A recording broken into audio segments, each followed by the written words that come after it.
Hello everyone, and welcome back to another Heartwell dev stream, the live stream series where I continue to develop this adorable Souls-like action RPG with platform mechanics and multiple endings. And if you find these dev streams interesting or helpful, be sure to subscribe to the YouTube channel and boop that bell button to stay notified. Now, as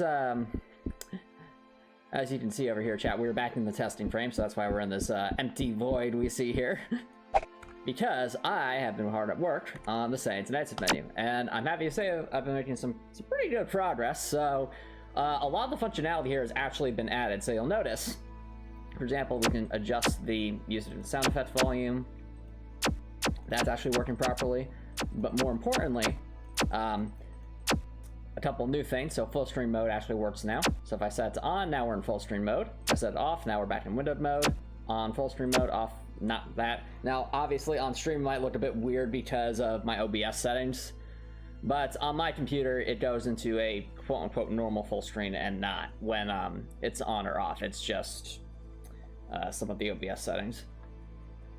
Also, these buttons to return to the main menu and exit game work as well. Unfortunately, in run menu like this, you can't jump between frames, but I can still show that the exit game button works, so boop. The other thing I did is I made it so that this button, the UI works, but the programming for this is what we're actually going to be working on tonight. So this immersive lore bit display, the lore bit display. So currently set to immersive.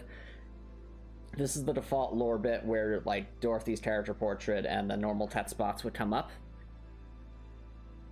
But what we'll be programming is the passive lore bit. So right now nothing is, all this does is just change the UI display. It doesn't actually affect the lore bits yet, but that's what we'll be focusing on tonight. So if we hop on over to the central well, since the test frame doesn't really have that much in the way of test boxes, you'll notice again in the bottom left corner the beginnings of the programming for this. So that's kind of the size of what the passive lore bit might be. In terms of what the UI would actually look like, you know, this is provide a point of comparison. So let's pause the music for a second. So as you can see, chat, the up top is what a normal lore bit looks like. So you can see Dorothy's little character portrait, and we have, you know, the normal touch spots being displayed. No surprises there. But in the bottom left is what this is up top is what we would call an immersive lore bit. At the bottom left is what we would call a passive lore bit. So as you can see, it's uses a much smaller font. It's a lot more condensed, and it's more off to the side. Now, obviously, the intent is not to display these both at the same time. This is more so was me trying to test to make sure that the UI actually functions properly, at least to display the text itself. And you'll see that, yep, it is actually moving, having the little E prompt appear, things like that. So from a functional from a rudimentary standpoint, that's there. But now what we want to do is actually make it so that when the lore bit type is set to immersive, this is invisible, and when the lore bit type is set to passive, this is invisible. However, the one caveat to that, chat, is that this is only for lore bits. So during like normal cutscenes, or I should say normal interactive cutscenes where you're talking to other characters, or for like major story bits, those will always be should always be the immersive format, because that's more integral to this and directly related to the main story. This is more so just an option for when you're reading lore bits throughout the world, like the one we saw right there. So with that in mind, let's head on over to our programming. So last I checked, if we were going to have the ability to display normal lore bits versus passive lore bits, we're going to need a new flag. Well, actually, it may not a flag. We just need a new check to determine which is visible and which is invisible. So essentially, our go-to place to look is right here. And what we're looking for, chat, is anything that makes this visible versus invisible. Now, most of that is determined by the flag set hide text on. In our case, we want to leave alone anything that is related to dialogue choices or cutscenes. So in this case, this is all opening cutscene stuff. So I actually have it separated by lore bits versus non-lore bits for this very reason. So up here we have some code to make this reappear or become invisible during all this normal stuff. But if we scroll on down,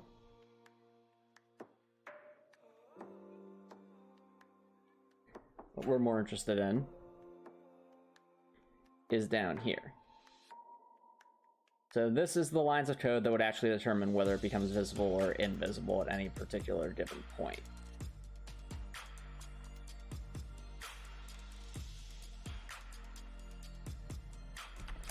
Lines 2, 3, I believe it's 2, 3, 4, 7. Yeah, no, 2, 4, 3, 7.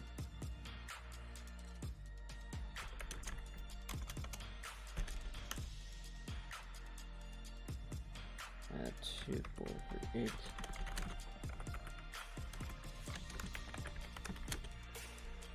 Okay. And now, chat, we are going to put that over there. Now, chat, we're going to think about the logic of this. So in essence, we know that when this value here, chat, is equal to 0, that is when the normal lore bit should be displayed and the passive one should not.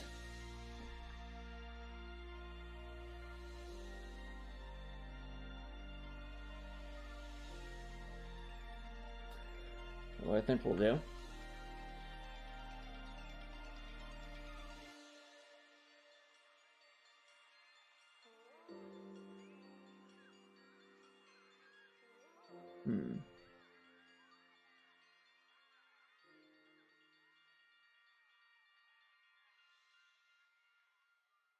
I touch this on. We might need a couple of lines of code here, but that's alright.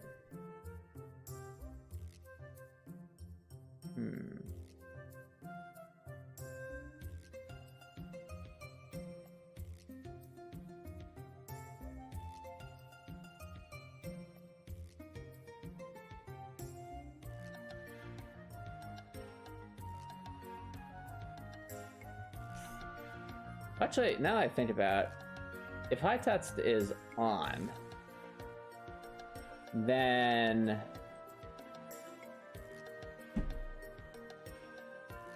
everything should be invisible.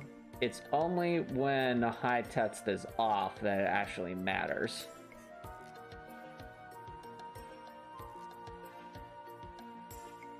Yeah, so if we were on the frame here, yeah, all right, now the UI is there. So let's start thinking about how the simplest way to go about this.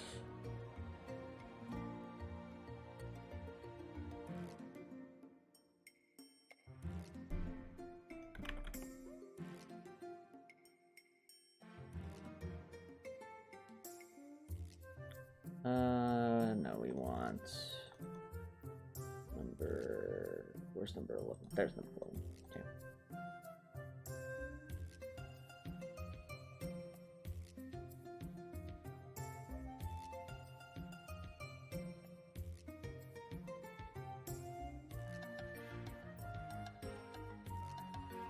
Let's see here. Hello, Copper Nicholson. Thanks for dropping by. How's it going? Welcome. We are in the midst of programming some lore bit UI displays. And in other words, I'll show you in a second, Copper Nicholson, but we're essentially trying to make it so that when we read a lore bit, we have the choice between seeing what we've seen before and a version that's smaller enough to the side. It'll become more apparent as I get into the runtime tester. But for now, we'll compare two general values. We want to compare a value from this array.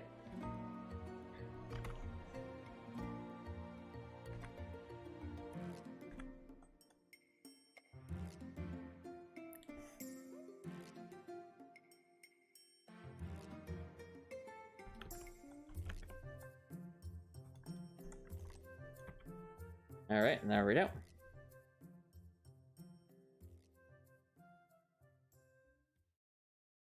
Copper Nicholson asks, what superheroes do I like? I've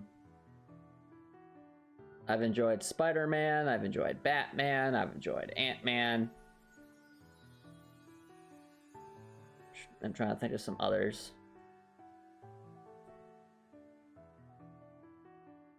Those are at least the first couple that come to mind.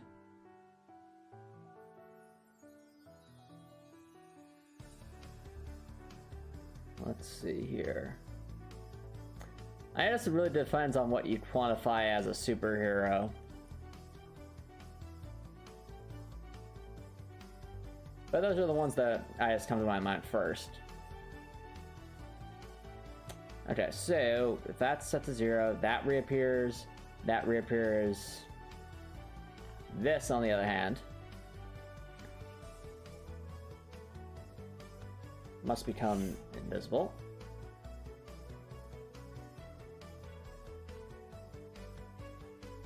And this must also become invisible.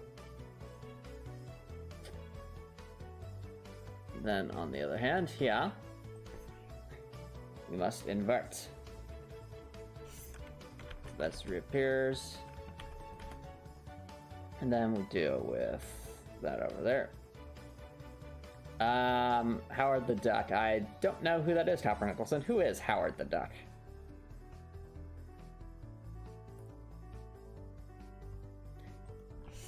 It all sounds like a Dark Souls character, like Howard the Duck meets Havel the Rock. I imagine Howard the Duck is like some kind of like aquatic knight or something. He just has like some fish scale armor and like a duck-like shield, maybe some kind of duckbill shaped halberd. Have I seen any of the Spider-Man TV shows? Yes, I have. I have seen Spectacular Spider-Man, and I think I've seen a version of Spider-Man from like I want to say the early 2000s. I've also seen like the OG Spider-Man cartoon, like here or there. But that's about it. Alright, so now that we've done that, chat, we've created our duality here.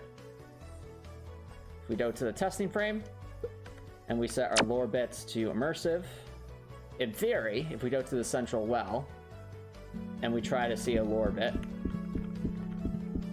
it should be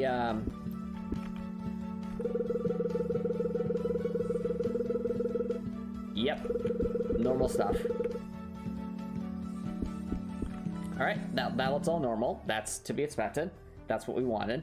When I say the OG cartoon, I'm referring to the cartoon where the original Spider-Man pointing meme comes from. Where we like have two people in Spider-Man costumes pointing at each other, like where that meme comes from. That's what I mean by the OG cartoon. But now, as I said before, chat, we expected the immersive lore bit to look like we've seen it before. Now, if I select passive, now it's a game. This, in theory, should make it so that a lore bit will only show us. Interesting. All right, so something didn't put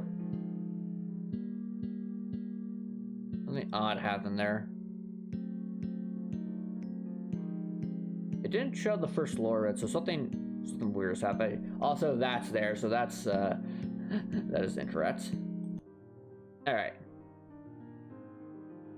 I think you've mentioned that one before. I have not seen it though.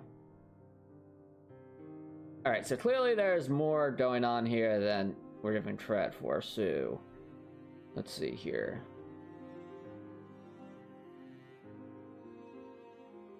I touched this off.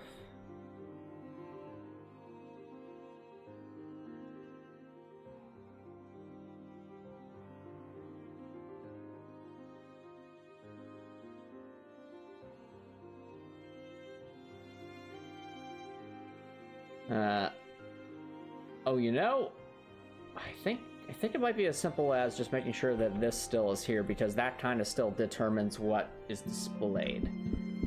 We'll still have to work with that, but... Aha! That was it! Alright, well, I'll take that. Obviously, we still have to fix that, but at least I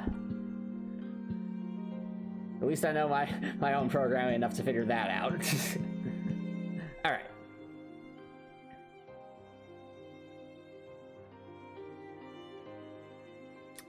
So what determines whether this becomes visible or invisible? Question, Copper Nicholson. Is that show on Disney Sus? Or, sorry, Disney Plus? Yeah, because if it is on Disney Plus, then I would be able to watch that just on my own time. Ah, alright, well then, if and when I decide to watch that, I would just watch it on Disney Plus.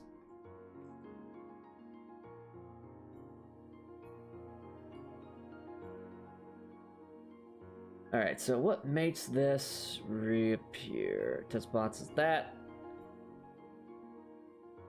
Okay, so that's the normal test spots. Is there something for over here?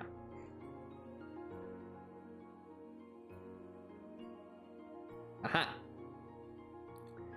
So I think...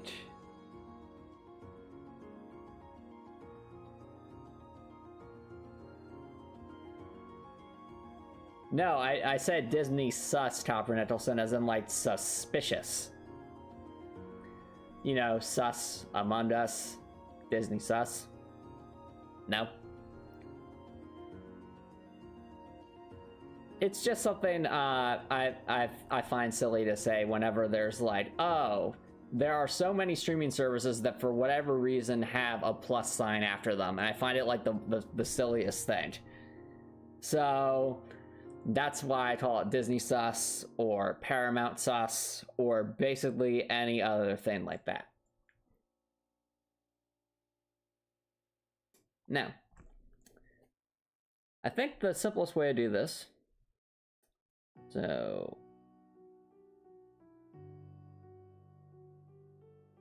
ref less than 2, touch is different from that, it's off that. My touch is on, is visible.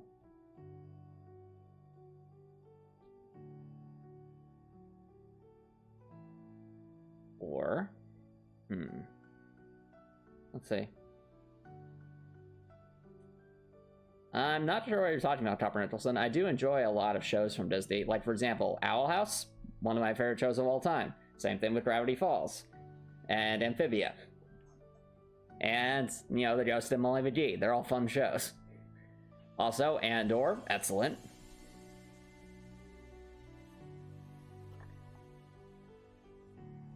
And if I'm not mistaken, Copper Nicholson, I think you also enjoyed the Clone Wars, right?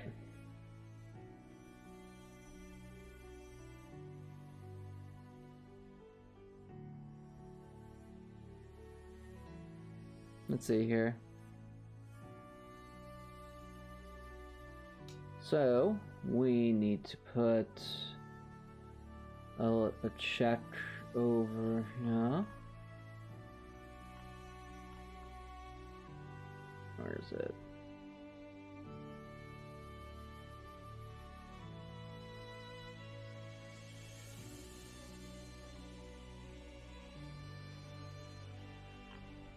So what I'm looking for is here.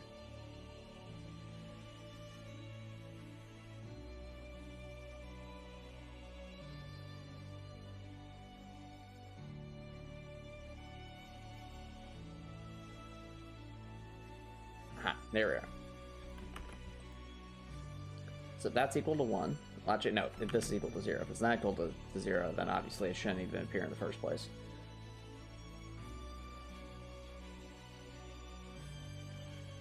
Yeah. Now we have that. Control on over here.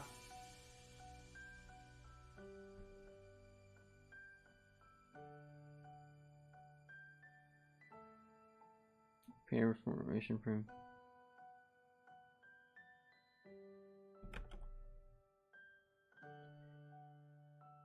Okay, So if we do that, that should make it so that, wait for it. All right, good, it didn't appear. Yep, didn't appear. Excellent. Now, I am foreseeing one potential problem here. That's one switch roots.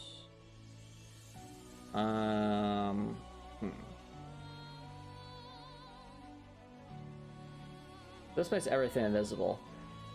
But the one potential problem I'm seeing here is there could be a situation where that's active, but it's not displayed properly. I think the simplest solution here is going to be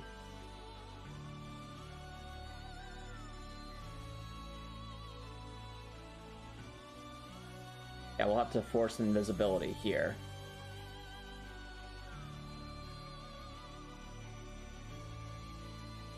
So that should ensure that it doesn't accidentally get visible when it shouldn't be if someone like switches in the middle of a lore bit.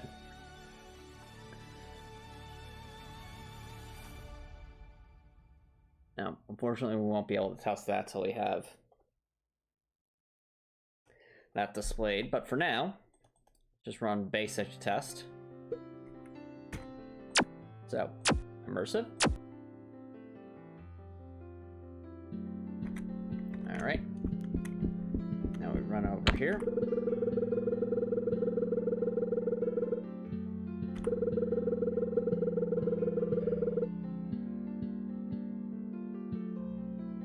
Alright, normal stuff.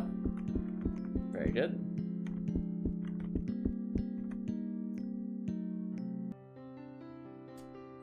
And now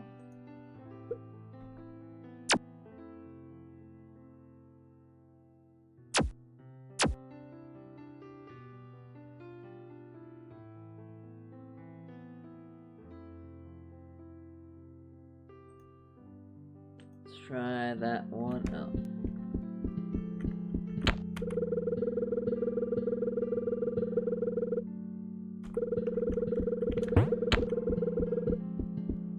Good. Alright, I think we've got the code working there, chat. So now we actually have the code to control between normal and passive stuff. So that's good to see. Let's just make sure it disappears properly. So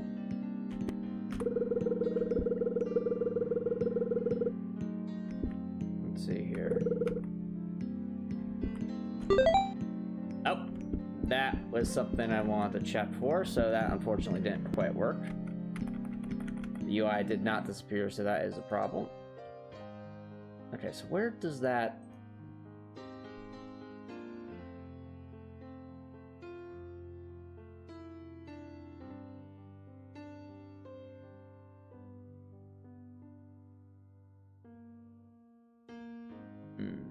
Somewhere around here there's some code that's missing.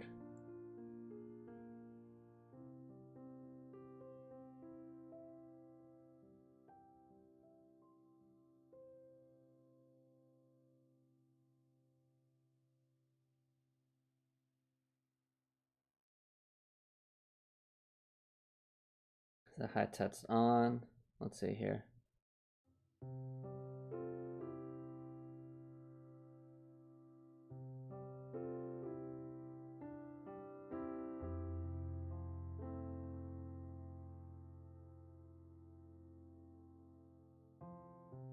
So we're on, so high text on.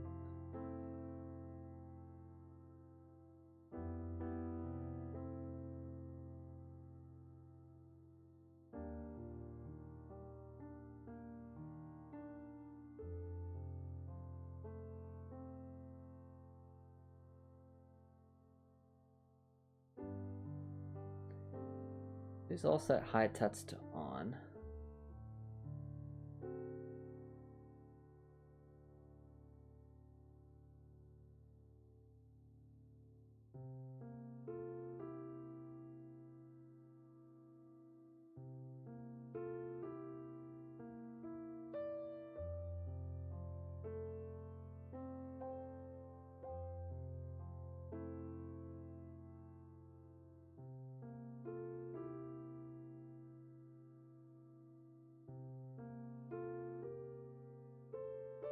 I see the problem.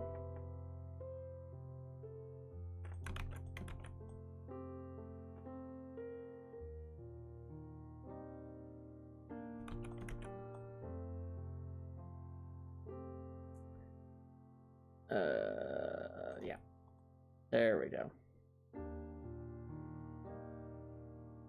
Oh, you're teaching your boss how to play Dungeons and Dragons. That's cool. How's that going? Are you trying to be a dungeon master, Copper Nicholson, or are you just trying to teach them about how to make a player character?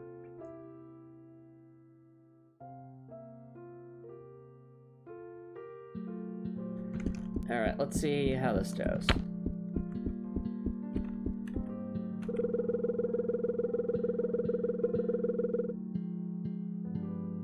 Uh-oh. I see a problem here. We need our UI to be slightly larger.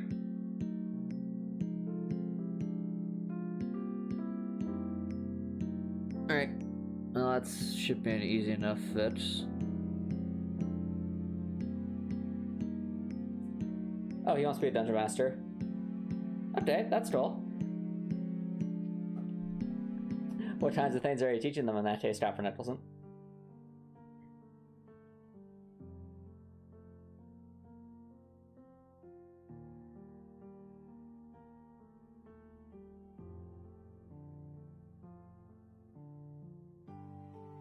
What I'm thinking, chat, is we're gonna have to adjust the UI. Oh, cool.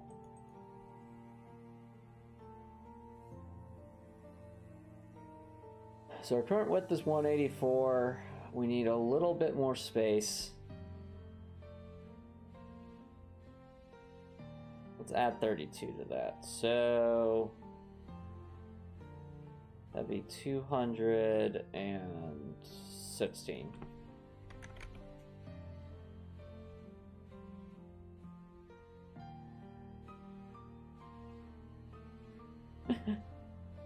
I see. Well, are they interested in running like a more long-term campaign, or is it mostly just short-term campaigns at this point?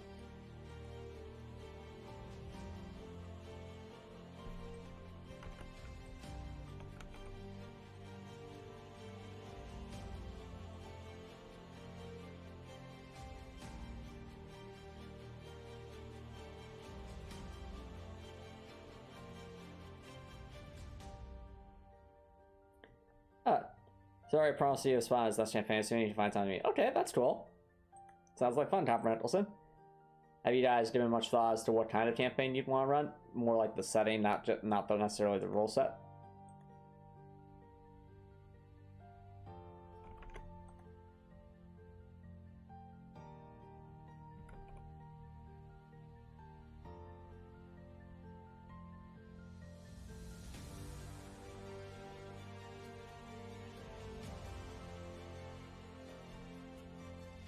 Alright. Sorry, game system, you just don't have subclasses and spells work. Okay. Ah, and will likely involve the undead. Interesting. Well, hope you guys have fun.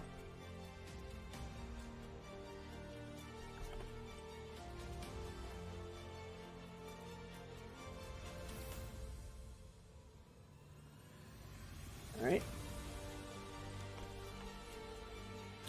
Now we have larger UI. However, that's only one portion of this. We also need to make the actual text spots a bit larger.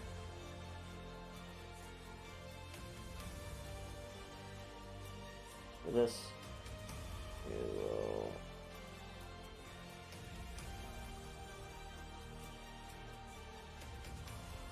also on our text. I see. The width right now is 180. We want it to be 210. Alright. That should work. Let's try that out, chat. I mean, let me answer your question with another question, Copper Nicholson. Have you ever played a video game called Sacred Gold?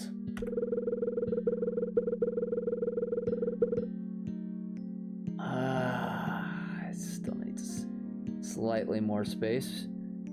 I would say 3 more pixels on the UI should do. No, Copper Nicholson. It is Sacred Gold is actually a game from, I think, either the late 1990s or early 2000s. It's very similar to Diablo. So, like, going through dungeons, fighting lots of monsters, getting random loots, leveling up stats, stuff like that.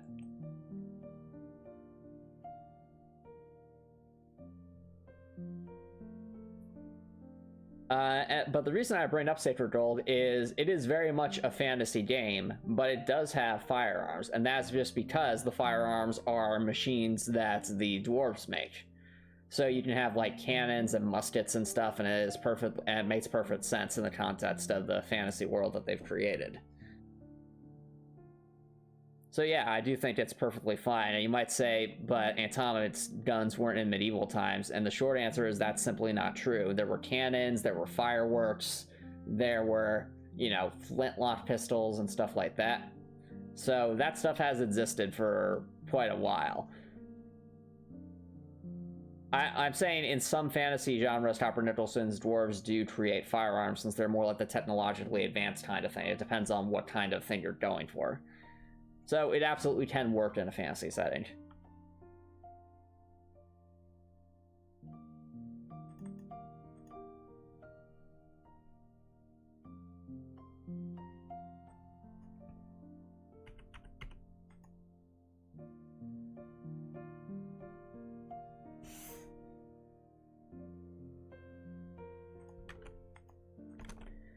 Alrighty. Let's bring it over here.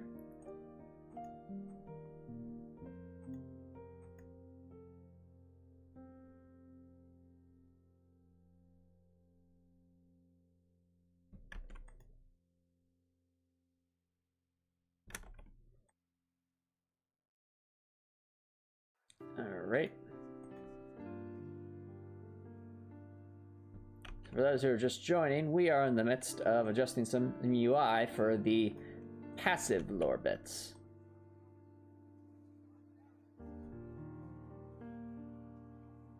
Alright.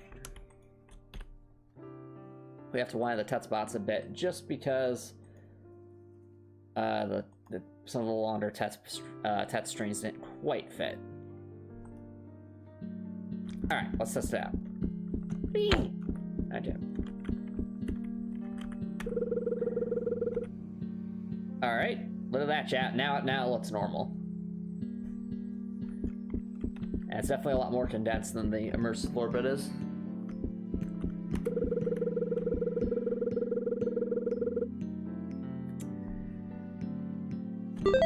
Hey, and it works properly. Let's go.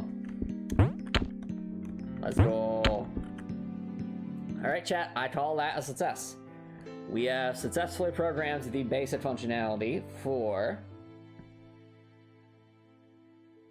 the immersive lore bits.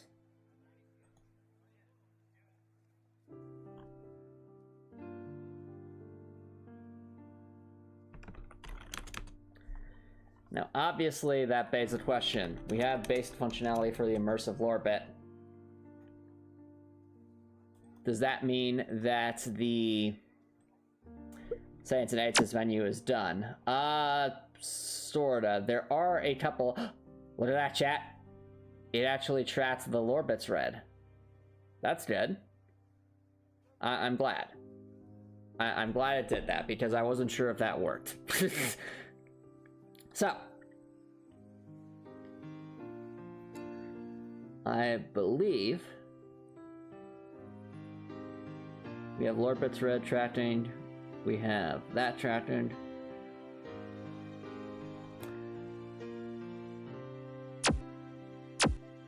Yeah. Nice.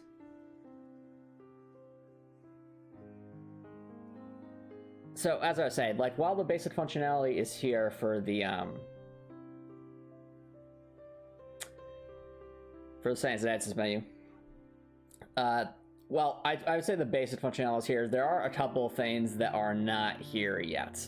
For example, you will notice that as I am scrolling my mouse around here, the descriptions being here are defaulting to some from, I believe, the melee stats page, which means that the actual help text is not here. So that is something we actually do need to take some time to define, because the help text, as we know, is very important. So I think what we'll do, chat, for the rest of the stream is we'll take some time. We'll in a very relaxed manner identify the zones for where our help text boxes will be. That'll be something I'll probably think about off stream, because some of the descriptions can be a bit on the lengthier side, but that's okay. But like, we will want to have some descriptions here.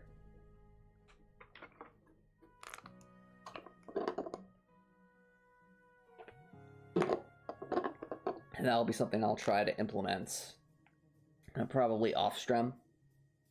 But yeah, at least the basic functionality. We're also going to have to implement all this in the 3 frames that are in the demo that involve the manifest UI being openable. So that'll be the central well, the lower well, and the depths. So 3 major sections of Bardoff well. But otherwise, you know, basic functionality is here. So we have the record details display. We have this to display. We have our settings, all good stuff.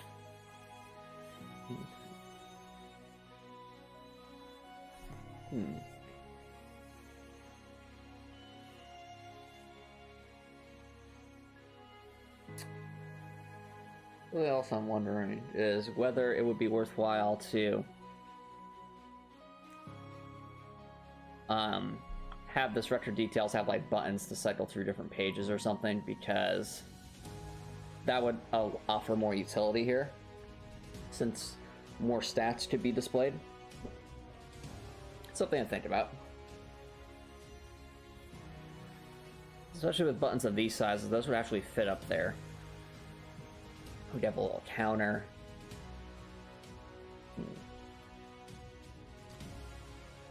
It is something to think about. Alright, well, we have multiple things to do. But before we do any of those things, I will need to take a quick bio break, chat. So don't go anywhere, guys. I will be right back.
Alrighty, chat. Welcome back, everybody.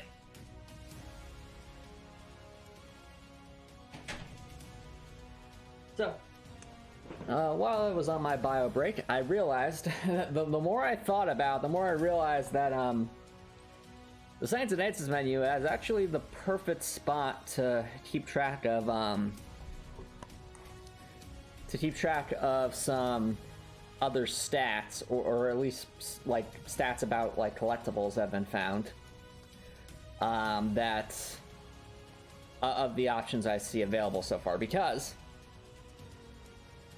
as we see here, we already have some small buttons here that can be pressed in order to change like music volume stuff, right?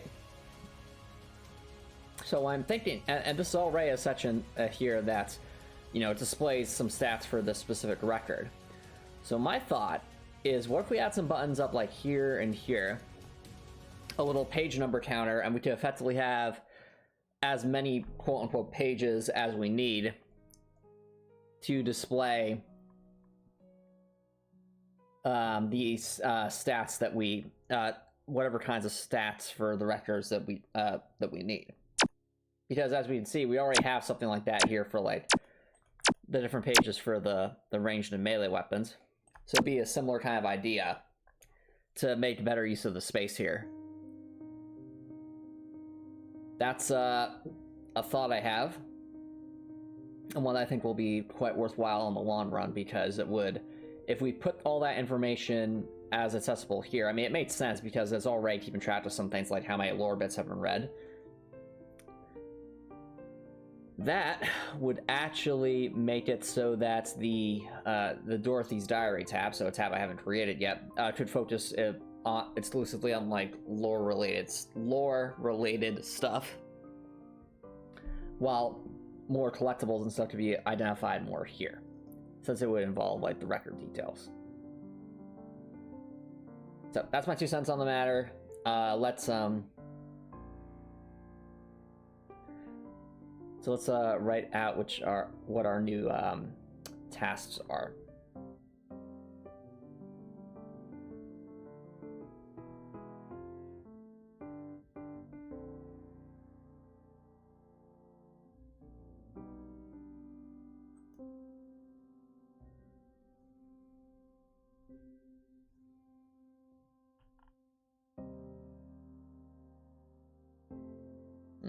Actually, there is a test I should check.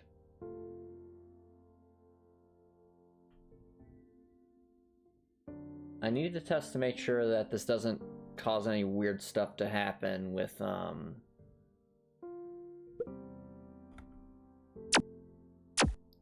so it is set to passive.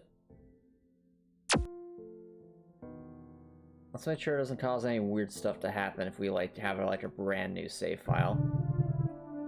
So let's do that. Okay, so let's open up. Is this a save file? I don't know, that's not.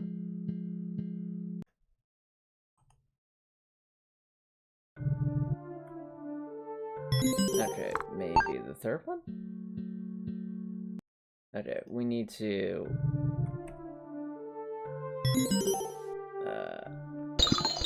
okay, so alpha has now been reset. Let's try that. Okay. So obviously there was no code altered in our opening cutscene here.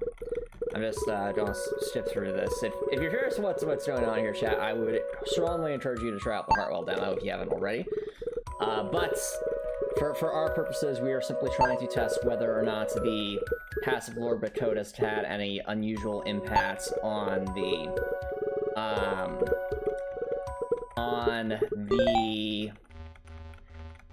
lore bit display. Oh, sorry, during a what's it called? During the opening cutscene at the start of Heartwell. And that's what I wanted to check for. So, as we can see,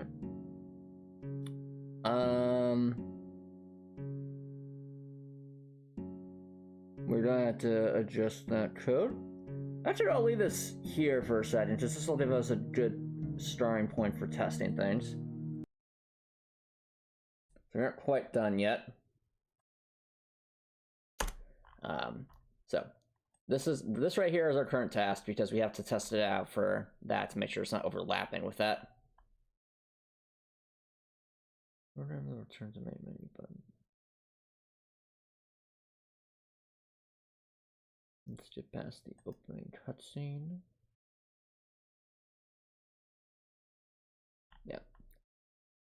Add it.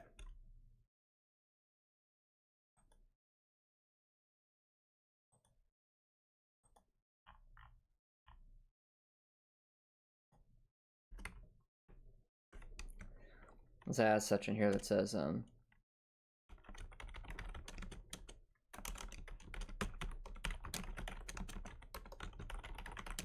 functionalities.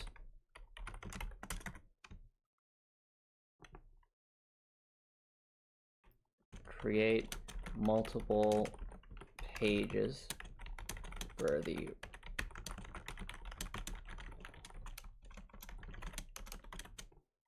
have a way for the player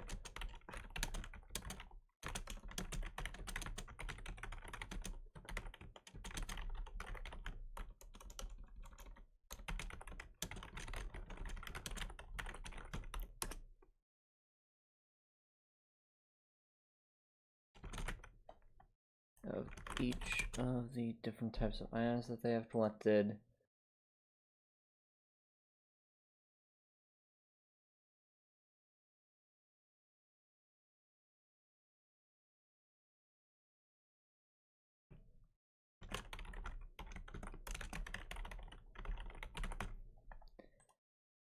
And we also have to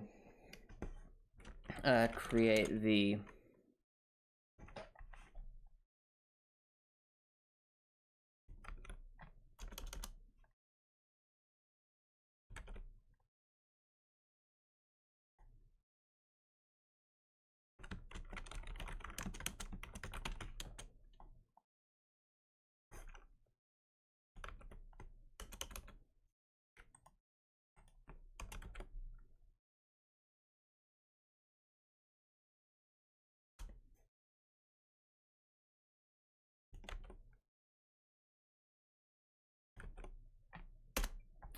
excellent.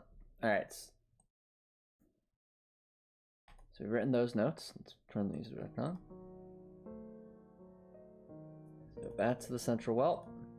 I think the problem is that we simply don't have an invisibility function programmed for up top. I mean, we could make this conditional to where we specifically avoid certain, so it might be easier just to figure out which, paragraph numbers we don't want it displaying for, so as to avoid that.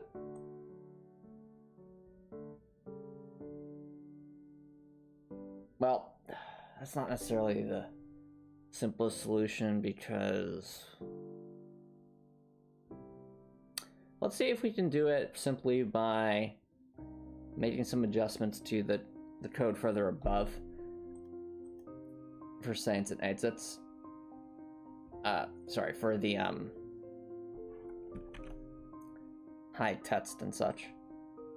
So I think it's gonna be up here.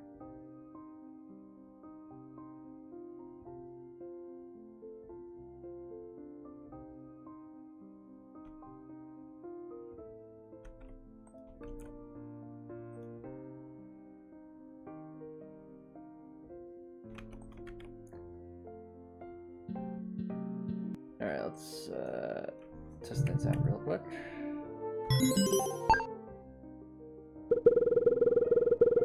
Well, that's create an infinite loop, so that simply will not do.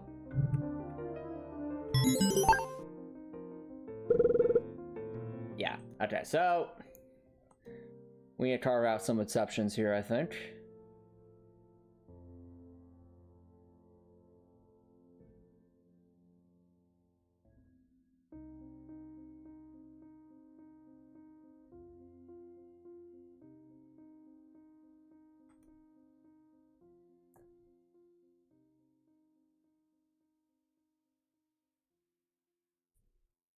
The exception I can think of is paragraph would probably have to be greater than 12, because I think 12 is the limit of the opening cutscene.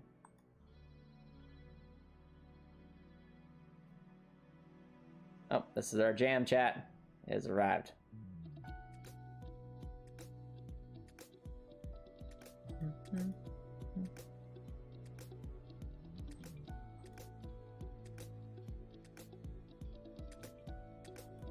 Okay.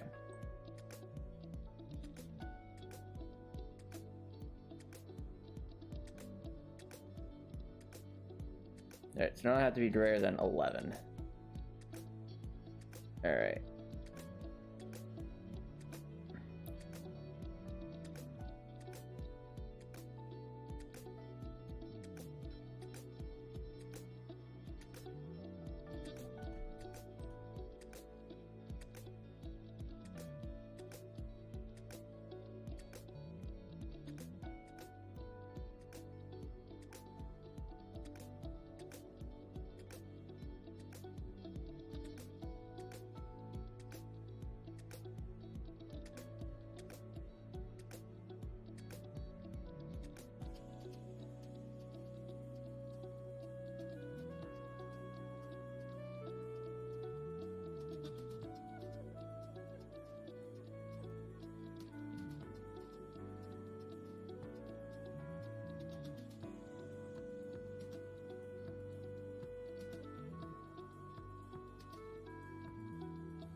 Let's try that.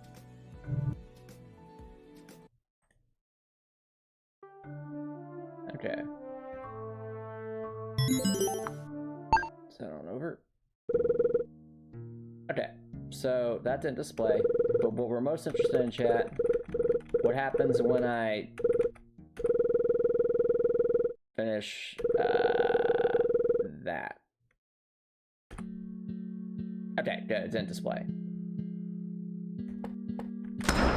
Now, if we go find ourselves a lower bit, we don't have to go that far for.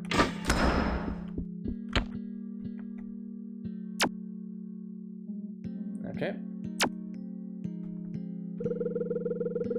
Yep, there it is.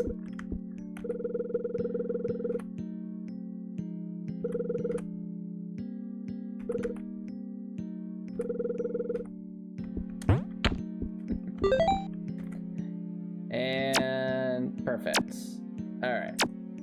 So I don't think, functionality is not on this frame yet, just haven't programmed that in yet. Which also means the display is all not correct, because this is a lot of functionality isn't here on this particular frame yet. But that seemed to fix the problem.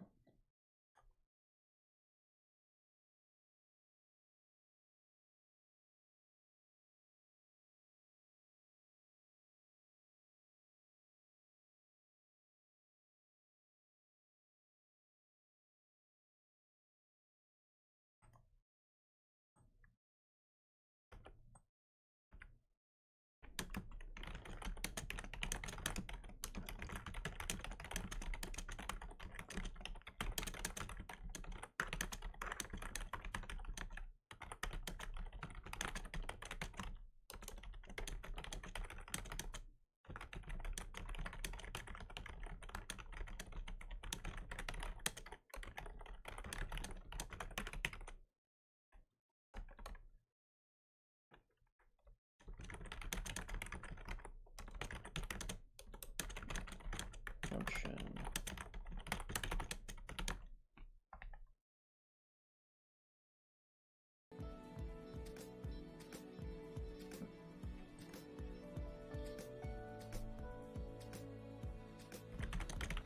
Make sure that's the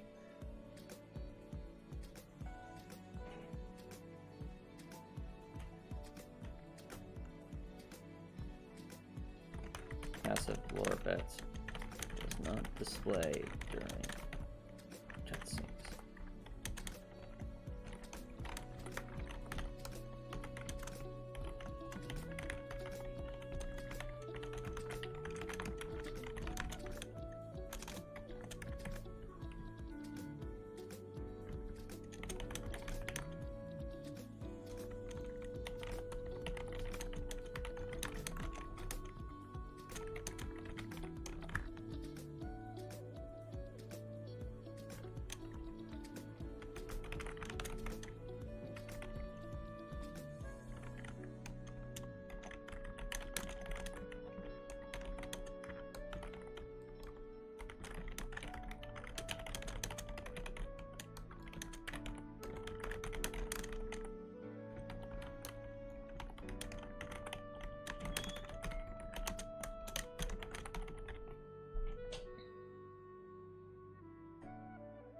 Cool. Alright, that's there. Now.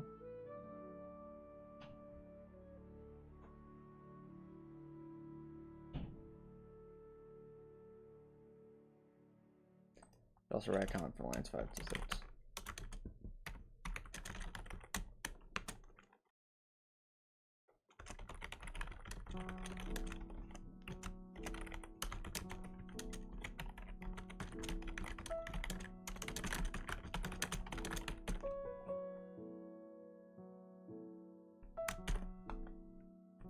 Alright. It's important, chat, to keep good comments, since comments will allow you to understand what your code is for at a later time.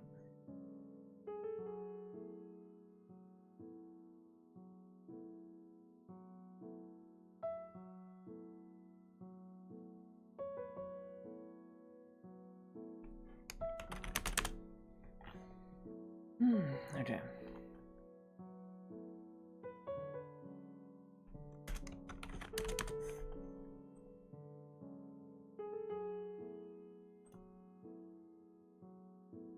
So with that there. Oh, hello, Quinn. Thanks for dropping by. How's it going? Quinn asks, what are you doing today? So today, we are continuing work on the Saints and Exits, on the Saints and Exits menu. We've actually made some pretty great progress. So right now, the very rudimentary functionality of the Saints and Exits menu is here. So we can change the volume, we can change between full screen and not full screen mode. We can return to the main menu, we can exit the game, and we can swap between immersive and passive lore bits, and this will actually do something, at least in the central well. Now, obviously, the full functionality of this has not been programmed in the central well, lower well, or depths yet. And that's because there's still some possibilities for more to be done here. So, some thoughts that came up. First, obviously, we need to make sure that the descriptions, like the help box, is programmed properly for this menu, since right now it's clearly not. So we'll have to define some regions for the help box text to change. And we also, I figured it would be a good idea to add some buttons here, and a page number counter here, to essentially allow us to have multiple pages of record details, so that we could keep track of more things, like how many of specific items have been collected. Similar to how there are multiple pages here for different weapon types. Same idea here, trying to keep all the records, the relevant record information in one unique spot. And that'll free up the Dorothy's Diary tab to be more focused on lore, while this tab can be focused more on, like, basic record details, the settings, and the exits, of course. So, that is the intent. But to do that,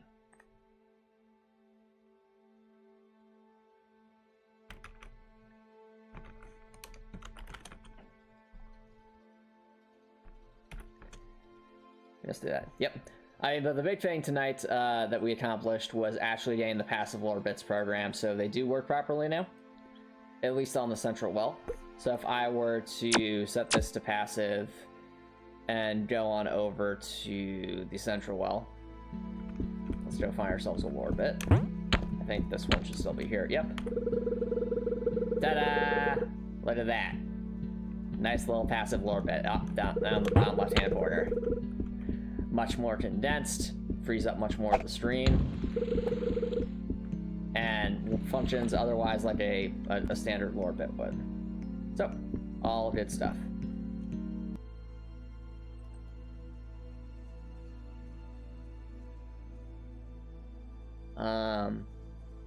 Yeah.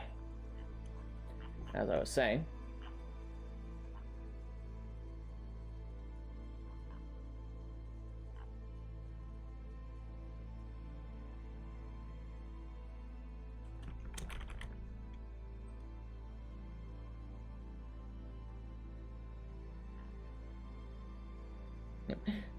Twin says, you like how tight it was. Thanks. I really did try to make it as condensed as possible while still being legible. I think they did a decent job with that.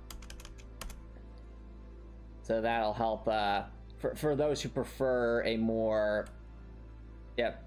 Twin says, but that said, I appreciate the active, the immersive lore bits with the character portrait. Oh, I agree. That's why the immersive lore bit is the artist, is my original intent as the author of the video game, since it's more akin to old, like, 1990s RPGs like Shining Force, and the facial expressions help to convey tone.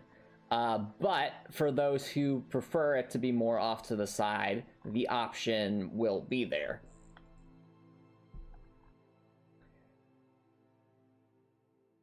So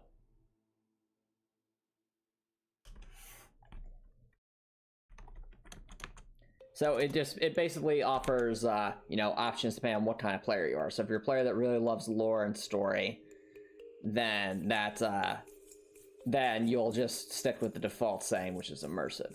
But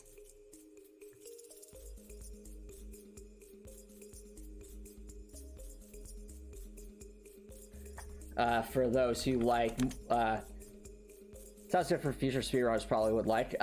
Perhaps. I don't know if there's really any benefits to having it be... I mean, I guess the benefit is just that it takes up less of the screen so you can see more of what's going on. So perhaps if you're a speedrunner, you'd use it for that functionality, but I don't know if it actually makes it any faster or slower. I think it's about the same speed regardless of the lore bit type being displayed. I think it's more so just the fact that it takes up a lot less of the screen. It might be a bit more convenient, especially if the idea for speedrunners is just like they're running, they don't want to stop.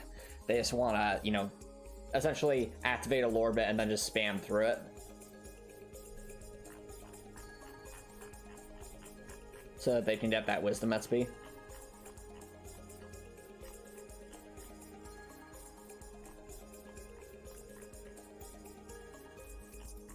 Okay, but...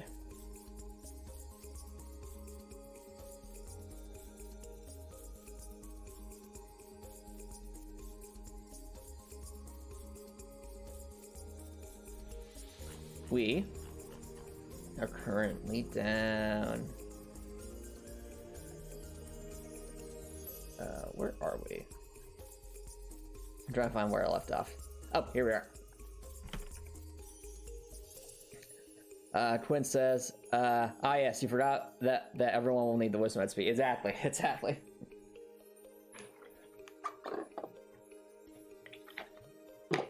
It's not that you need wisdom XP, but it certainly helps a lot because more wisdom means more wisdom levels means you have a higher XP earn rate, and a higher XP earn rate means it's just faster to level things up. So that's, you know, who doesn't want that? So, with that in mind though, I think our next steps. So we need to identify the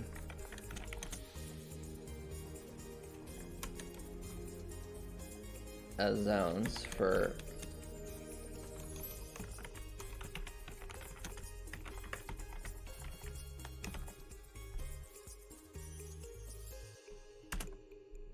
yes. Twin says, you've noticed that you have massive and long documents. How do you keep in mind where's what?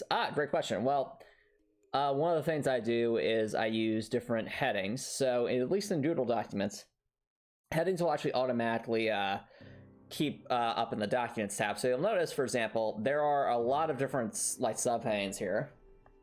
And that's one of the ways I help keep things organized, is by having different subheadings. And you can like go by different hierarchies here. So like highest subheading, next subheading, next subheading. This enables you to very, very quickly keep like the general structure of things in mind, even if the document's over 100 pages long. So you'll notice, well, right now I set the heading to, so I'll do that. So notice right now we're in the Add Quit button sub-menu, but for whatever reason I decided I want to look at the Change Agility stat. I just clicked on this, and it hops right on over. But now I decide, you know what, I want to go back, click on this, and it hops right on over. So that's the simplest way I have to keep everything nice and organized.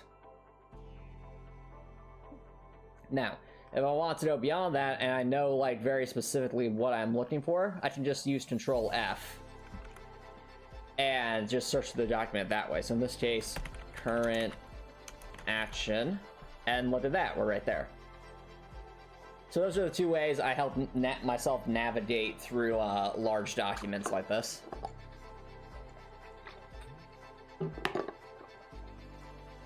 You've recently used Word documents to pile your writing. You like the idea. Thanks.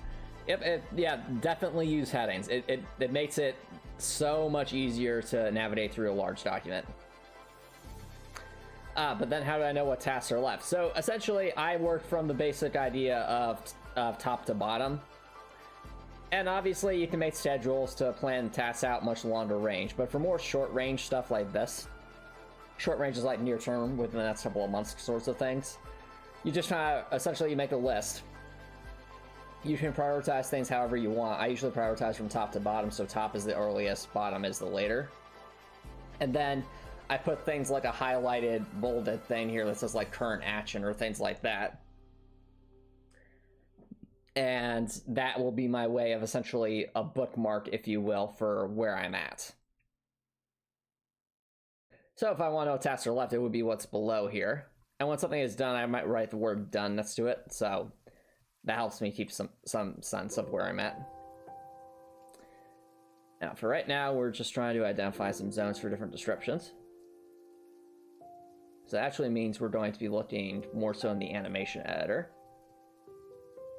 Let's scrunch everything up. Okay. So what we are doing, chat, we are essentially just trying to figure out areas that will need descriptions.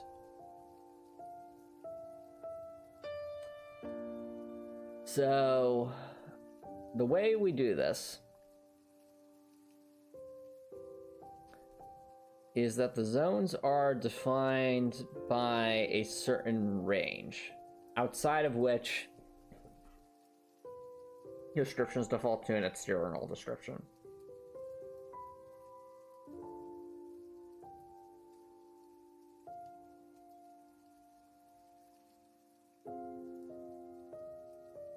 In our case, let us first find the description limits.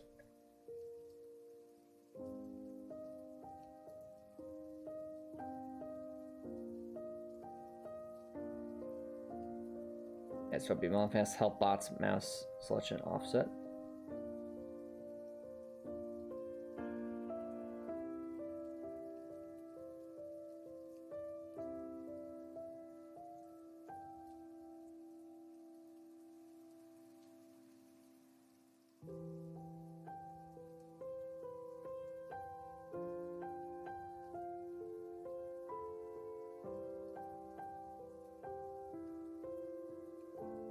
Which yours license 41.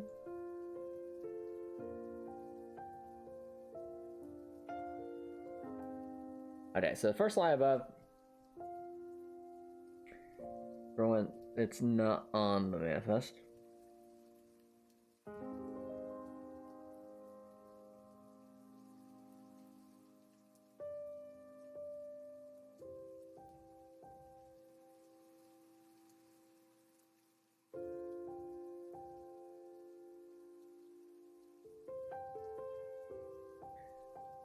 So we'll lock that, so give me a second, chat.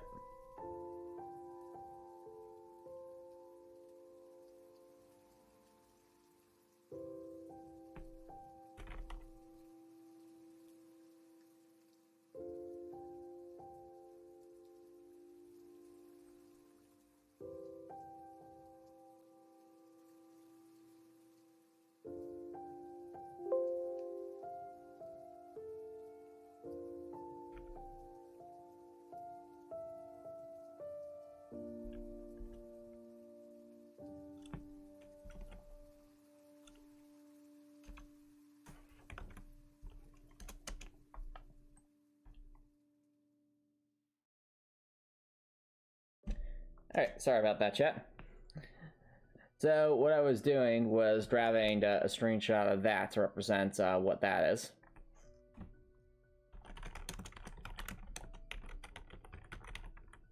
Represents the code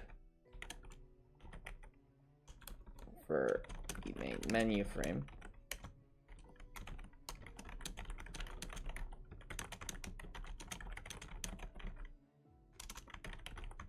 Messing not over the manifest. The logic should be similar for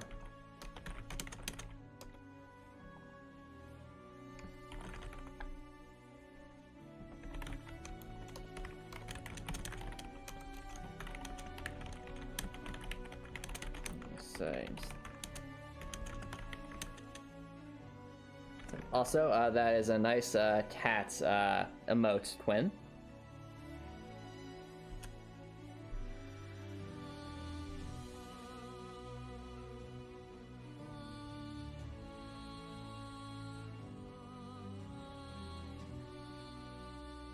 Now, with that being said, now we'll actually analyze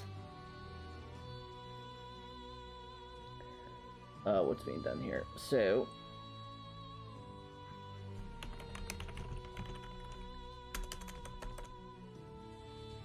pull this on open. Go to one of these. All right. And the good thing about this chat is we can actually do this in relation to this.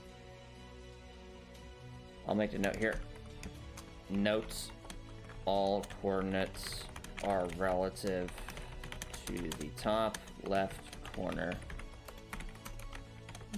of the manifest menu.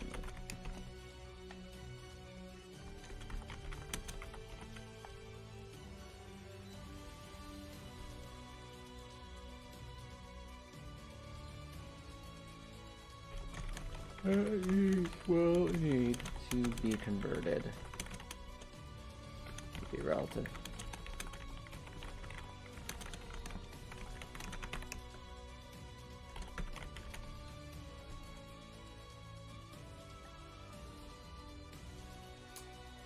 In our case,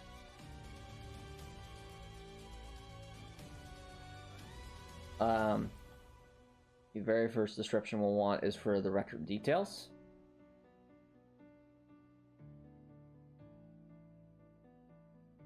This will be 12.6.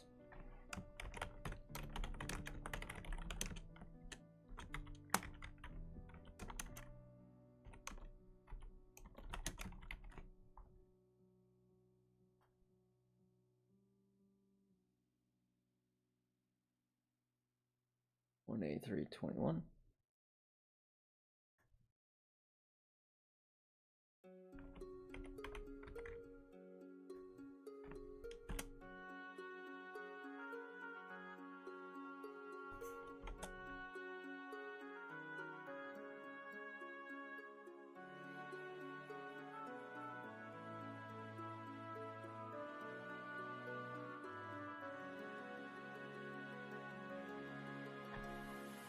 All right.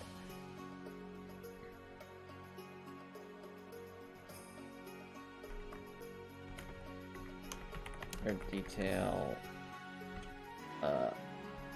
lines 1 through 7, which represents the parameter through failed attempts in this case. We have 1222 to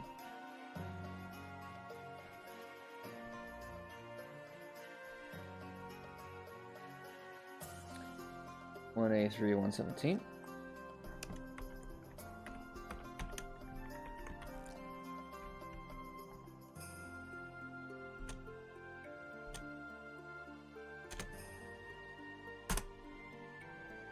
That's that.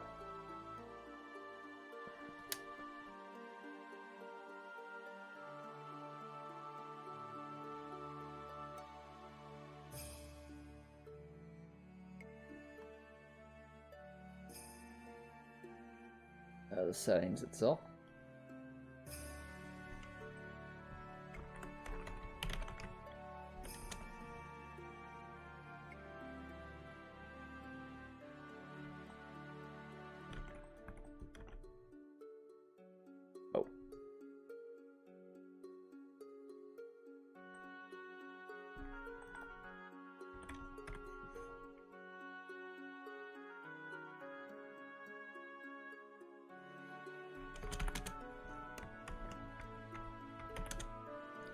Quinn says, what am I doing? Where are these numbers? Pixel locations? Yes, they are, Quinn. So they are coordinates relative to the top left corner of our manifest menu here for zones that will change the help box.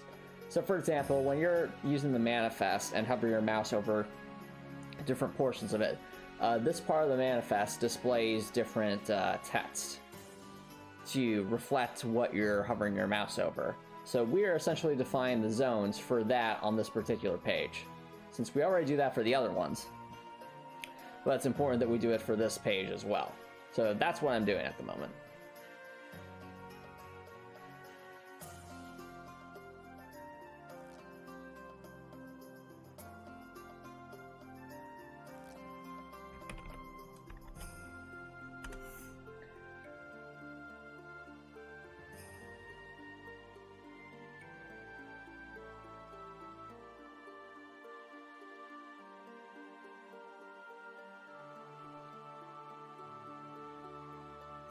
Okay.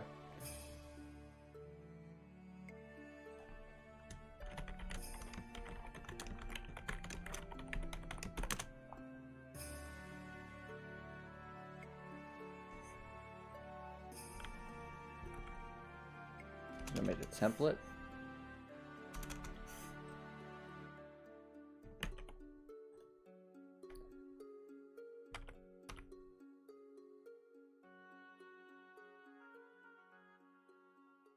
$160.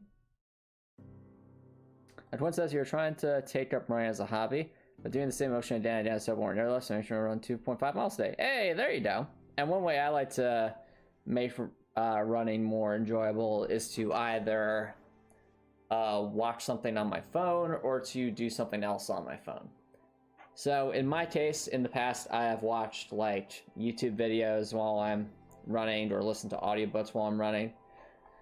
More recently, though, I actually find myself working on my YouTube video essays, so like either writing or finding, identifying clips from my Twitch streams for video essays. Just, I find it when I'm working out to be a very a time where I can really think clearly and work on stuff like that.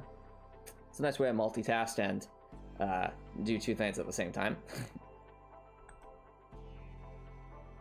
Do I need to take a pause to type and such? Good question, Quinn. So if I'm lifting weights or something, obviously, because I can't really lift weights and type on my phone at the same time, that would not be safe or practical. So it would be more so in between reps that in between lifting weights when I would do that in that case. But if I'm doing cardio, then I don't need to stop. I can just run or bike in place. While I'm looking at things and typing things out.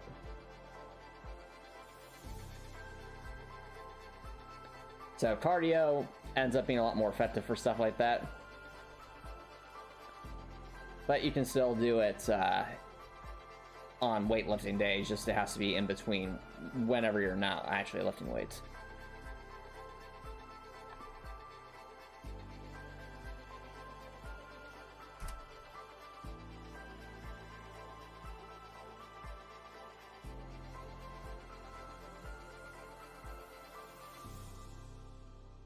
Okay.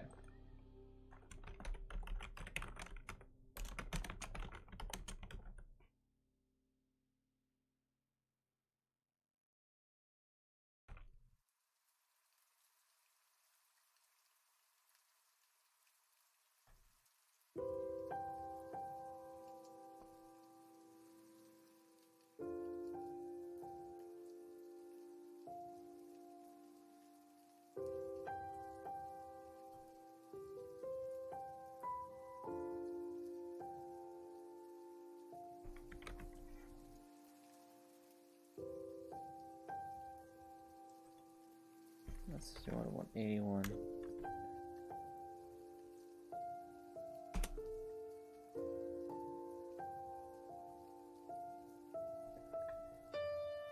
And then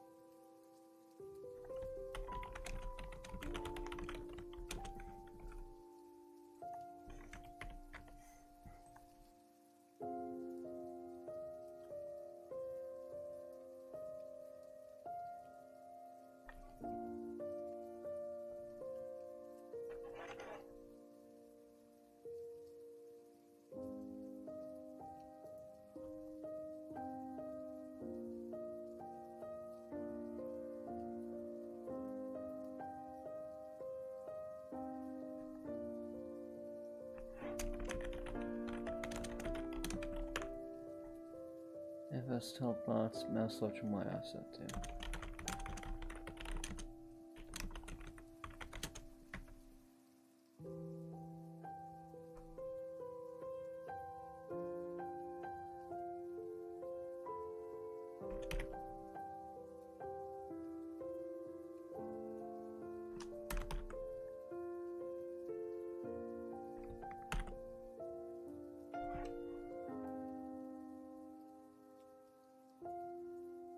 That'll be for Lorbit display.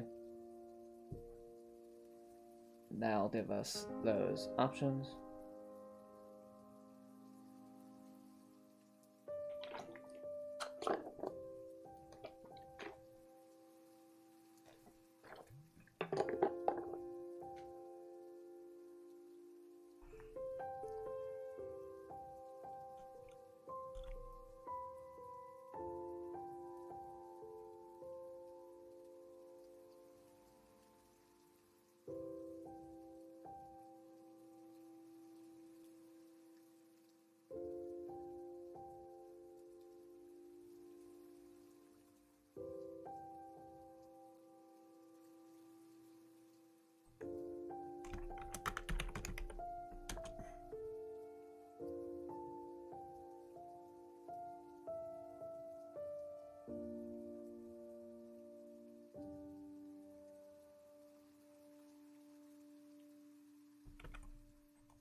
Okay, so there's that.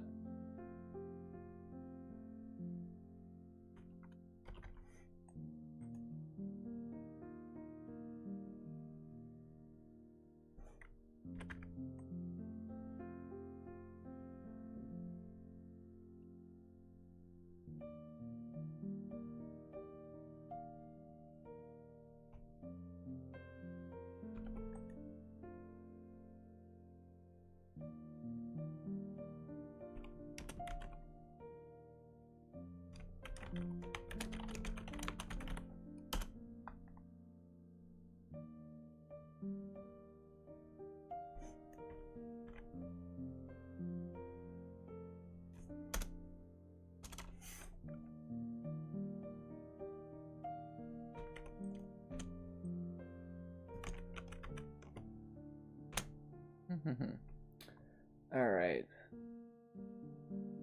Let's see about there. So 68. Twin asks, what was my thinking behind the choice of colors for the manifest? Twin notes the spoilers when Jerja is defeated. You discover that the manifest is more like an iPad or something. Then why did you make it look like an old tome instead of like electronics with blue and silver? Great question. So obviously there's plenty of information about the manifest that I will not get into for potential spoiler reasons.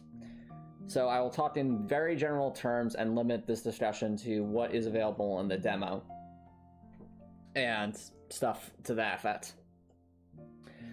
So for those who have played the demo, we know that Dorothy refers to the manifest as the Hallowed Manifest. Well, actually, no, I take that back.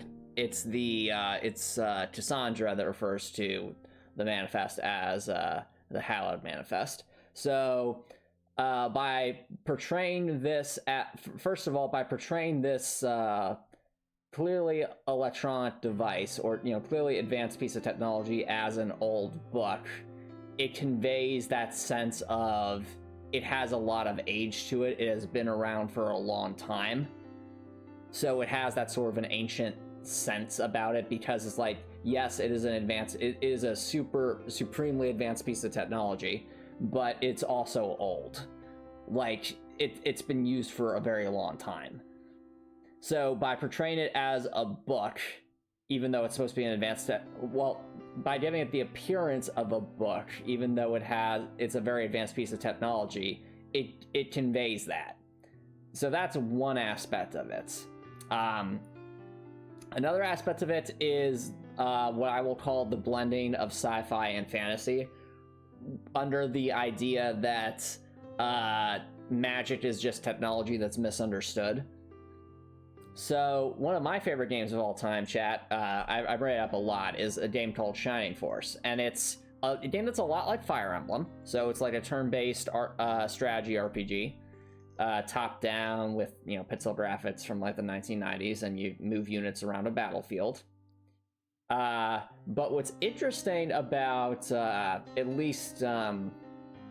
what's interesting about Shining Force that sets it apart from a lot of its peers, at least way back when it came out, is that unlike a game like Fire Emblem, which does like have magic and stuff, Shining Force technically has magic. But I say technically because as you get further in the game, the enemies don't become necessarily more mystical, they actually become more sci-fi. So like you keep hearing about like all these ancients and stuff at the start of Shining Force. And it's like this whimsical thing, like, oh, these ancients, this ancient powerful race, right?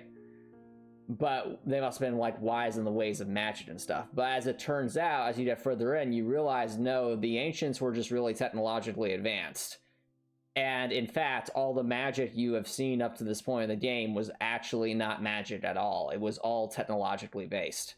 So like, even like in the mid game, the better staves that the mages can get actually look more like scepters with like, they're made of metal and have all sorts of electronics on them, and they're meant to be essentially to communicate with like a satellite. Yeah, like this science magic. So it's not actually magic, it's science, it's technology that's misunderstood. But like if you in Shining Force, like if you cast the highest level of blaze spell, so blaze being the basically your fire spell, if you will, it doesn't actually look like raining fireballs or anything. It will actually look like a laser that comes down from the sky and hits the ground. And that's very deliberate. That's to convey that when you are casting this blaze magic, you're not actually conjuring fireballs out of thin air. There's some drone or satellite somewhere that's actually, you're sending a signal up to do that particular attack. Hence why you call to the heavens to perform magic, because the heavens has all the drones and satellites and stuff. So, with that being said, this is very much akin with that idea. So it looks like a book. It seems to be a book at first glance, but then you say, wait, why are there buttons in this book? Exactly, that's very much that idea. So if someone who has no idea about this technology were to pick up this book, they'd be like, this is a magic book. But to someone who is aware of this, like, no, it's a really, really, really advanced data tome. Okay.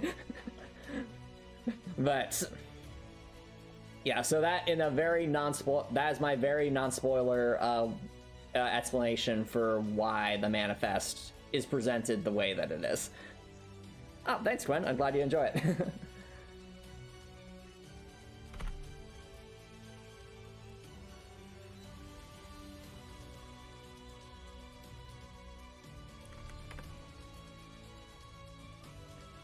All right, so that's exit GAME.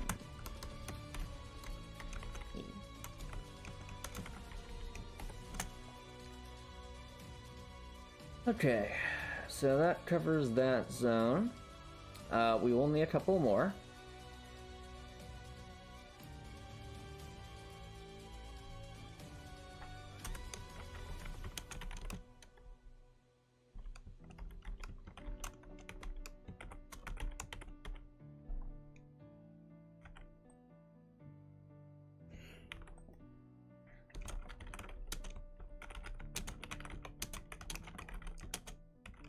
Yeah.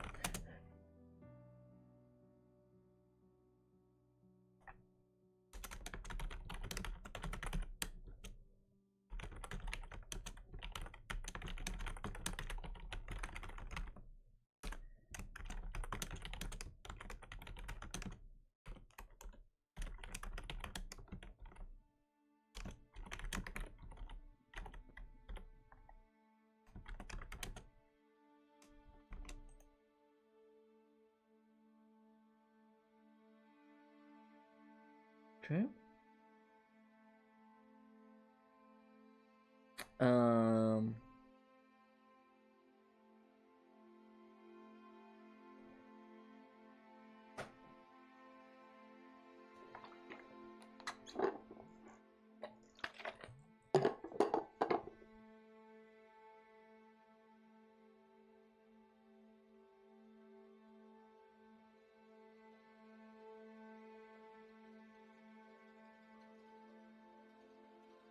Okay, so that's that. Obviously, manifest help box. Check previous code for these coordinates.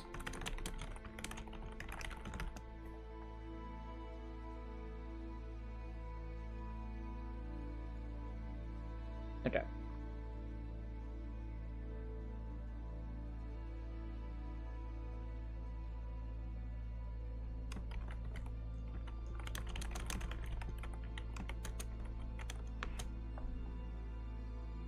Right, the image above represents that.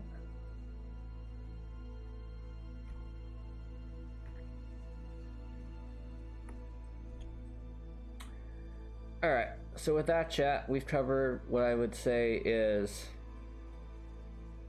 you know, the main areas that would need manifest help bots descriptions. And all in all, it's, you know, the general regions to program seem to be 13 of them, but I know some of them, particularly for the record details, will need to be more automated a little bit, just as there's a bunch of different stuff to display in there.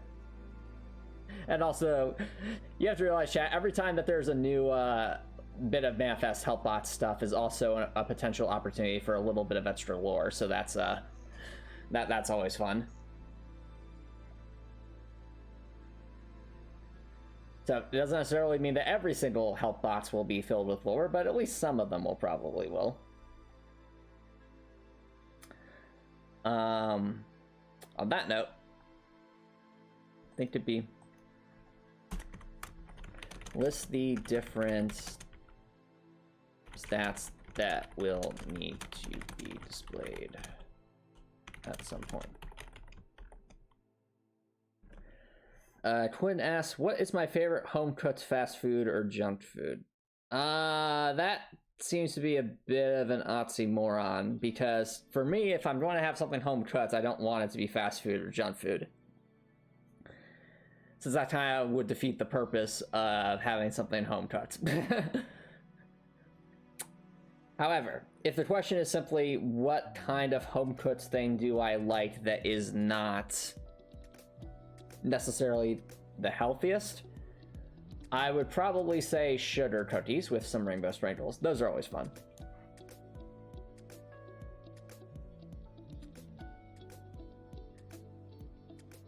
Now, what about you, Quinn?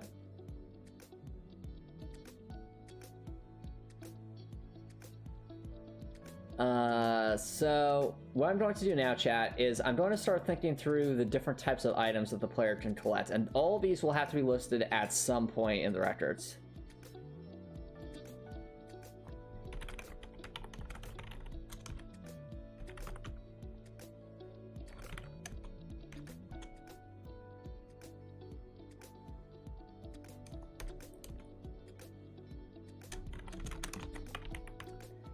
Twin says potatoes with turmeric. That actually sounds pretty good, and also not like that bad.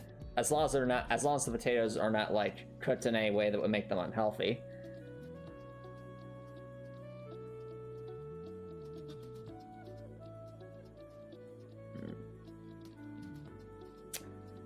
Okay, so chat, we need to now think about the different items that the player can collect that, in theory, would be something they might want to be like, hey, how many of these did I collect? So taking a look at the easiest way I can think of to go about this is to look at the pages here, because a lot of these stats are actually directly influenced by items that are collected. For example, insight. Insight can only be increased by obtaining lenses of insight. the lenses of insight. Next, there for ammo, there are items that there is the ancient cartridges that increase the ammo regen rate. So ancient cartridges. Next, for damage bonuses and damage resistances. I'm trying to remember what they're called, so give me a second, chat.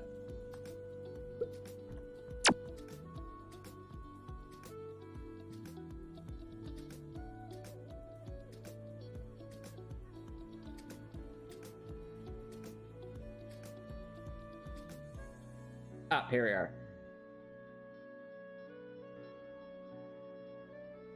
Damage resistances, so they're insulate, ancient catalysts, and ancient insulators. So we would have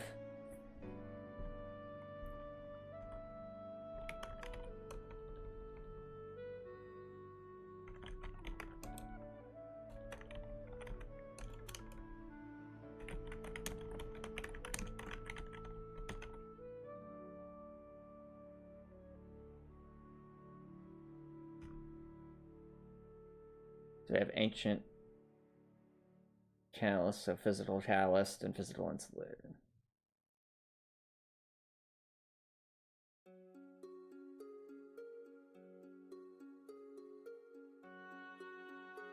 So ancient catalyst, ancient.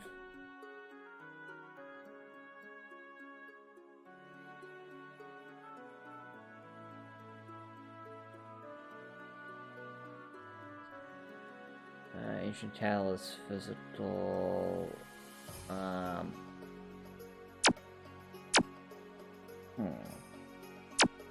Honestly, how would we display this?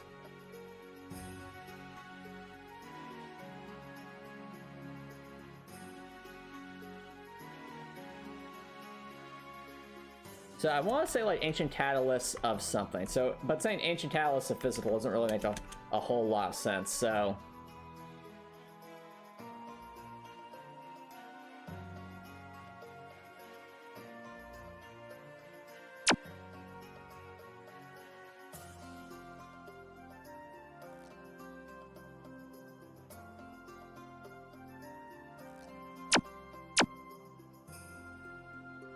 Ancient. Well, no, ancient towels of anything. Actually, then again, just thinking about like we only have so much text to work with here, so we can't make it like a super long name, especially if it's like a longer thing like electric.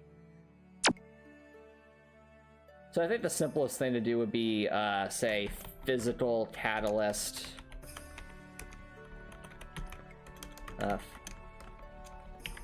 Physical insulator. Fire catalyst. Fire insulators. And then we just rinse and repeat for the other elements.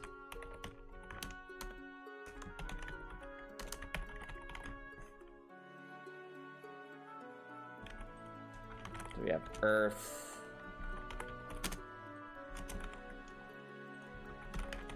Electric.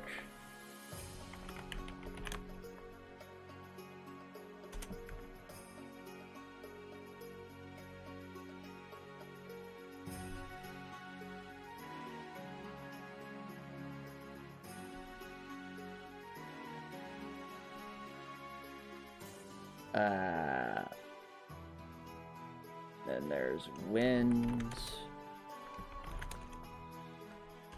and water and ice, and of course, personal favorite, light. Okay, so we have the insulators and catalysts for the different types of for all 8 elements. We also have what's different of one of these slate.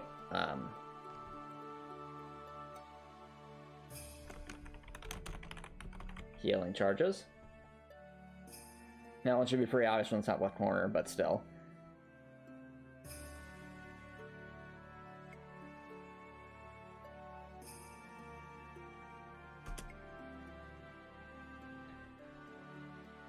I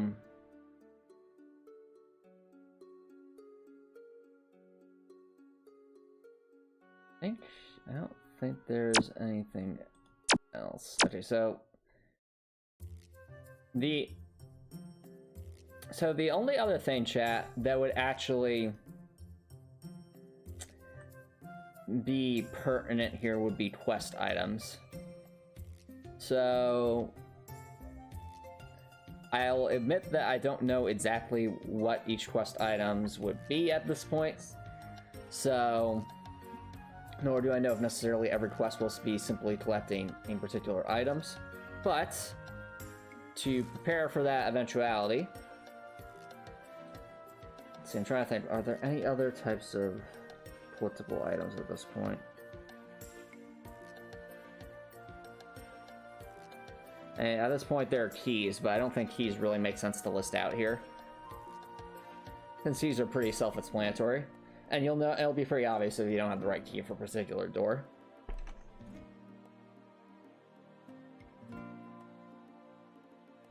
So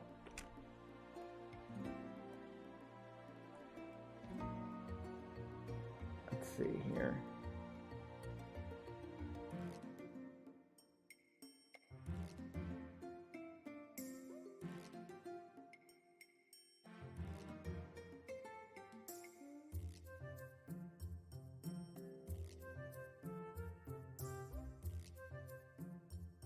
So I think the next thing is like so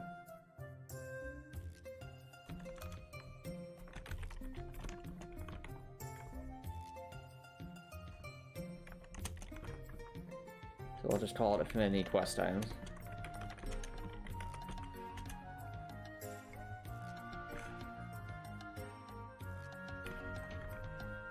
Oh. Not quite what we wanted.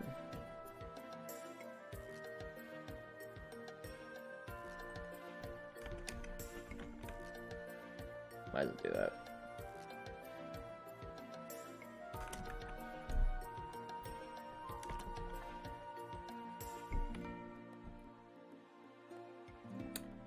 Well, chat, all I have to say is wow, because that's 25 different items potentially. That is quite a bit.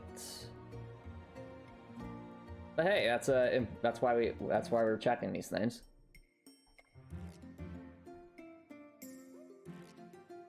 Cool. So that would imply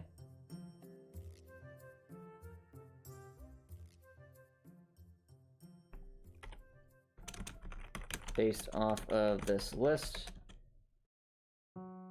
at least 6 pages will be needed. The current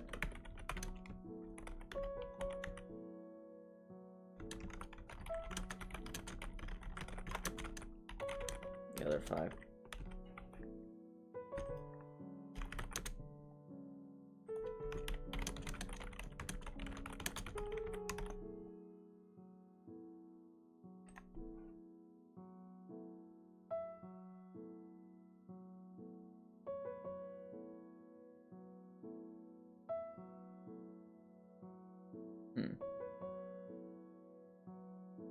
Although 5, 24, 23, 22, 21, 20. The thing is, I guess with the Infinity Quest items, they are something that could potentially be tracked elsewhere. We'll leave this here for now, but that might be something that becomes less of a thing potentially. Note, may be tracked in a different tab.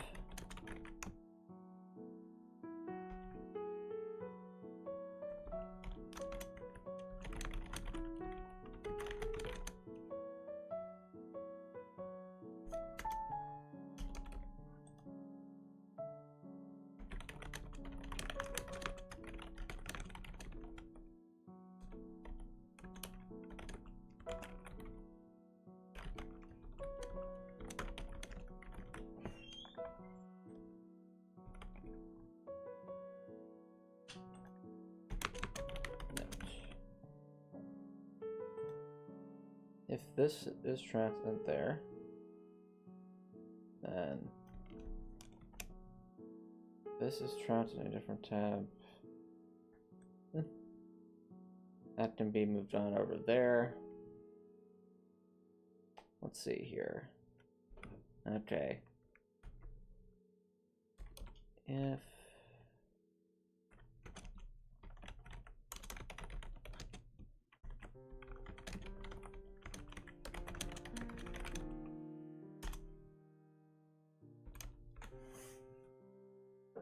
and the affinity class items can be removed from the same.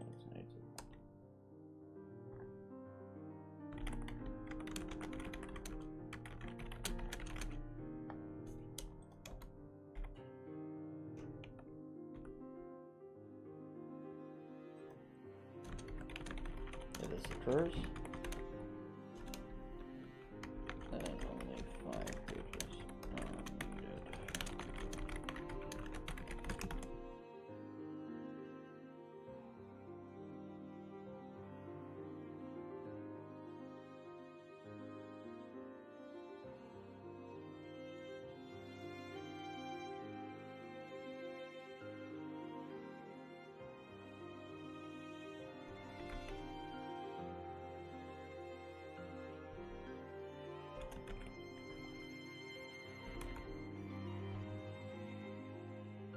Alright.